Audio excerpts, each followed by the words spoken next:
choking out Spider-Man or Venom or I guess anybody else but Sentry. But hey, what's up you guys? Shortimus Prime here doing another Marvel Legends figure review on the Amazing Spider-Man 2 Marvel Legends Infinite series. Build-A-Figure Green Goblin wave. This is the black cat that we have right over here. Very excited to review this figure. I'm very lucky that I found this at Target pretty cheap. If you cannot find this figure at retail, you can find it at Big Bad Toy Store. Big!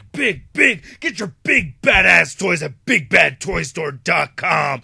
Click the link in the description below. Similar packaging that we've seen with the other figures so far. We have this little spider logo right over here. Spider-Man on the side, pretty cool looking, very sexy looking black cat. It says Skyline Sirens over here because we do get a running change. You can see the other figures from the wave that should be coming out. Hopefully we get them all. And we do get a buy over here at the top. Skyline Sirens. These heroes have joined Peter Parker's fight for justice. One has been his ally, the other carries on his legacy. Such a great looking figure. I love this Moonstone body mold. I'm very happy that they reused it for this black cat. I just absolutely I mean, come on, that is gorgeous. Look at that. What a beautiful figure. We have some really nice paint detail. So the way the figure looks, it's just fantastic. No problems with the aesthetics of the figure at all. Just beautiful looking. Just a beautiful looking action figure. I really like it a lot.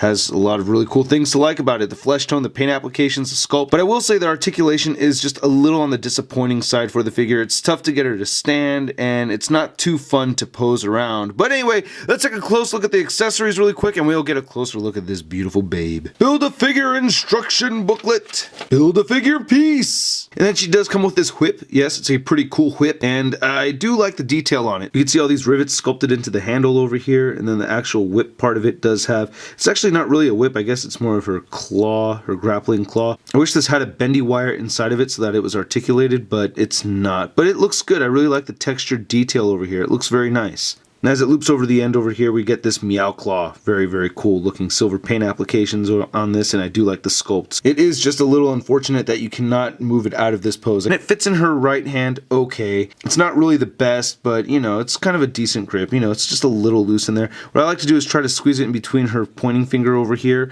and her middle finger so that it looks like it's kind of, I don't know, like throwing, whipping kind of action. It's moving a little bit more forward than it is just up and down. And her left hand over here, I guess you could try to fit it in here. It doesn't really fit in here too well. No, not at all. This is a great female face sculpt. I like it a lot. I think she looks beautiful. She does have a sexy look to her. I think she has nice big lips. She got little pretty eyes. The mask came out looking pretty great. I really like the paint applications on it. Pretty clean. The hair sculpt is very nice too. I really like what they did with the hair on this. This is just gorgeous. Look at that, especially on the back over here. It has this great flowing look to it. I love the blue shading in it. God, I love the light blue shading over white.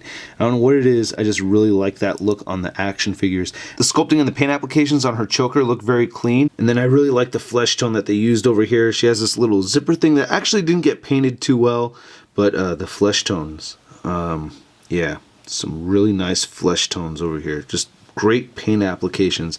Now if you look at the Marvel Select Black Cat figure, you can see that this one is a bit more revealing, but you know, they're not too bad, you know. I guess, you know, arms look pretty good. You got the fur right here over on her forearm. It looks pretty nice. Looks like she's wearing gloves. And it is kind of tricky to see, but she does have some sculpted fingernails right there in the hands. The lower torso and the thighs are pretty familiar. Pretty much the same thing as Moonstone, except over here at the calves we do have these new furry boot things going on. And she does have high heels on. And yes, I cheated. This figure is tough to stand. But she does have the pickles at the bottom of her feet, obviously, and nicely sculpted high heel boots over here. These look great. Here's a quick look at the back of the figure. Oh yeah, me gustan las nalgonas. So as I mentioned before, her articulation is okay. It doesn't totally suck, but it is a little disappointing. For instance, her head cannot look up at all, which I had seen coming due to this hair sculpted over here. So you can get her to look, I guess, as up as this, I guess, with all the articulation in her torso. She can look left and right, which is pretty good. And one thing I do like is that this hair sculpted on this side right over here, it kind of rests on her breast very nicely. On this side, it doesn't really do that, but it's kind of a neat look. You can get her to look down a little bit. her head's on a ball peg over here, so you can move it down just a little bit. She does have arms that move outward and they can move forward. She does not have a bicep swivel. The Moonstone figure did have one, so it kind of sucks that we lost that piece of articulation over there. Her arms bend in only that much at the elbow. That kind of sucks, and I'm thumbing her boobies. And she does rotate at the elbow over here. Her wrists only move side to side. They do not move up and down, unlike the Moonstone figure where they did move up and down. They did have a hinge. She does have the diaphragm joint, and it moves forward and back, and you can rock it side to side. Ooh, yeah, shake it, shake it, shake it. She does have the same pervert-proof legs that can only move out that much, and they can move forward quite a bit, so that's pretty nice. She does have the upper thigh swivel, double jointed knees. I really wish she had a boot rotation over here. That could have done a lot for the figure because she does have the beautiful ankle pivot. Okay, I really appreciate the beautiful ankle pivot, and her ankles do move down and up, but because she doesn't have rotation over here, it makes it really tricky for her to stand, so we really needed that joint, but oh well. Overall, not a bad figure. So Black Cat stands at about 6.5 inches tall, and here she is standing next to the Moonstone figure, which the body mold is based off of, so you can see the alterations. Of course, Black Cat is taller, she has the high heels going on, and you can see they've added these little furry thingies and stuff like that, and plus the exposed breasts, which is probably just a repaint with these furry things added here, so it looks like they're exposed. I want to mention at first that I originally thought that these figures had the same face sculpts, but they just had different hair sculpted on,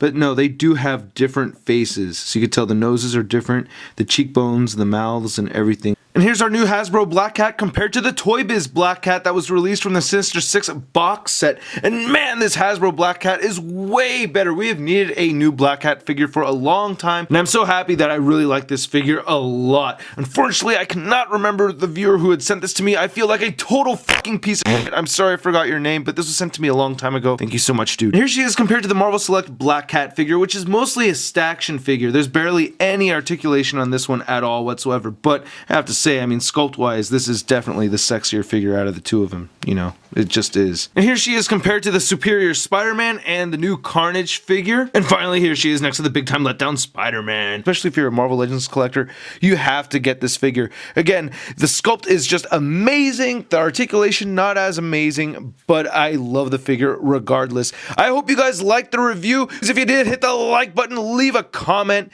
and subscribe. And don't forget to check out MarvelousNews.com for the latest in all Marvel related news and to see my photo galleries, which I'm very proud of. You know, I spent a lot of time taking the pictures, so check those out. All right, I'll catch you guys later. Peace.